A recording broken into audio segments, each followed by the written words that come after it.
this is City Scrapper. Thank you so much for joining me today. Today I have a layout that I made using my June My Creative Scrapbook kit.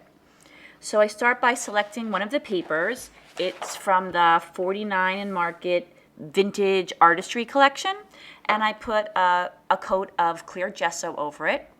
I'm also using some items from the Simple Stories Simple Vintage Garden District Collection, and that's mainly the ephemera and chipboard. That torn piece of paper is a piece of paper from my stash, and I'm getting ready to put some modeling paste on the background, and I was going to use this stencil that was included in the kit, and then at the last minute I decided that I wanted to use a floral stencil, so I took that out and decided to put that on the background using some Vicki Boutin modeling paste, and I'm adding that in a couple of different places just to add some texture to my background. And I'm trying to just get the top of the stencil there where there's a branch with a bird on it. And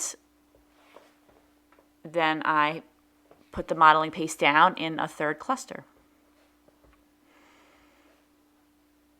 So now that I have my modeling paste on the background, I use my heat tool to dry it off. Make sure it's dry before I add any of my watercolor sprays. And the next thing I do is I get some plastic and some of my Tattered Angels sprays, and I also have a Lindy spray in there as well. And I'm using my Tim Holtz water sprayer. And I apologize for the fact that my layout moves around the page, but you can see everything that I'm doing. I'm not really working too far off the page. So now I have some yellow sprays on there, and I keep trying that piece of torn paper because I want to make sure that you'll be able to see the mixed media on either side of it. So after adding the yellow sprays, I'm adding some pink sprays. This one, as you could see, wouldn't spray, but that's okay. I just got a little of it out of the bottle along with another color of pink, and now I'm adding that to each of the clusters. And as you may know, oftentimes the colors dry lighter than they originally look. So they're looking pretty bright right now, but I'm not afraid of that because I know they'll dry a little lighter. And also the colors that are in the ephemera are fairly bright. So I'm just going along, adding my color. And I'm keeping the paper. I'm making the watercolor flow by using the spray bottle in some places. And I use the plastic, I use my pinky, I use a paintbrush to spread the color around, whatever is working for me in that particular situation.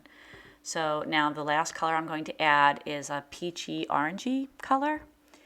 And I add a little bit of pink to the orange to make it more of a peach than just like a traditional orangey color. So now I'm adding that all around, and where there's a lot of orange, I'm using that to spread it around because I thought there was a little bit too much in that area of the orange, that kind of splotch that's over there. So I dab some of that up, and I am thinking that I want to add some yellow there just to kind of break up the orange.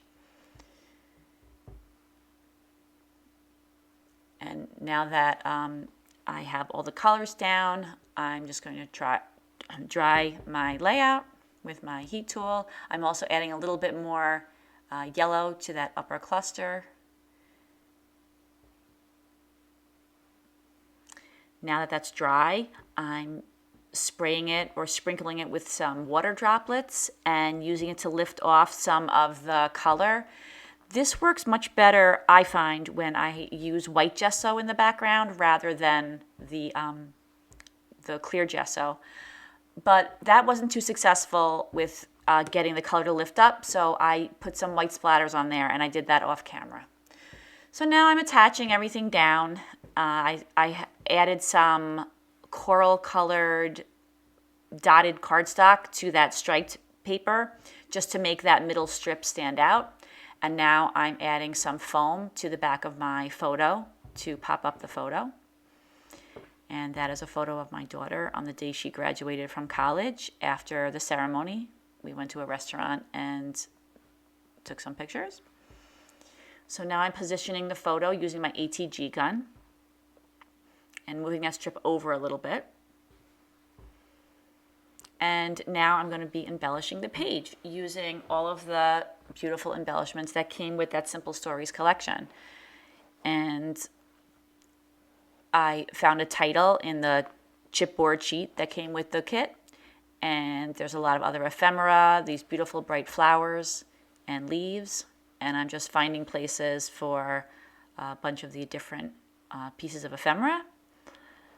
I like the flowers and the leaves, and I also add quite a few butterflies on this layout as well. So I'm just moving everything around, positioning it where I think it'll look good. Added a chipboard heart there, that teal heart, one by the title and then one on the photo. And I'm just trying to make sure that there's butterflies spread around the page, that they weren't just in one spot. And I like to use that 3 cluster rule, but I don't adhere to it strictly. So you could see that that top cluster, that large cluster is pretty large and maybe even, larger than just one cluster. So now I wanted to add some tiny little butterflies. So I'm using a piece from the branding strip and there were little butterflies on there. So I'm cutting those out and I'm adding them around. And I think on a layout, it's good to have pieces of different sizes. You don't want all large or all medium or all small pieces. I think that different sizes adds to the interest of the layout. And now I'm gluing everything down, and I sped this up quite a bit so that you could see me gluing everything down, but I didn't spend too much time having you watch this. And the glue that I used is Elmer's Craft Bond. It's a glue gel. And I like that glue because it dries clear, and sometimes I could be a little messy with the glue. So I really like not being able to see anything once it dries. It's just totally invisible. And then there's that banner at the bottom, and that's from the 49 in Market. That was from a sheet of cutouts that was included in the kit. Now I'm just cutting the white border off of one of the pieces of ephemera, and I'm adding the little butterflies and the leaves and just getting everything anchored to the page. And I often use my ATG gun because I like to be able to move things around later on, but in this case I'm using my glue and I'm committing to where I'm putting everything. Then I find this little sentiment and I put it right on the photo. When I put things on the photo, I like to use my ATG gun rather than my my glue, because I had wanted to get onto the photo. So now I'm just putting the last things in place. And off camera, I added some very tiny little jewels, which you'll see in the close-ups. Thank you so much for joining me today. I hope if you like this video, you'll give me a thumbs up. And I would love it if you would subscribe to my channel. I hope everybody has a fantastic day, and I'll see you again soon. Take care, everybody. Bye-bye.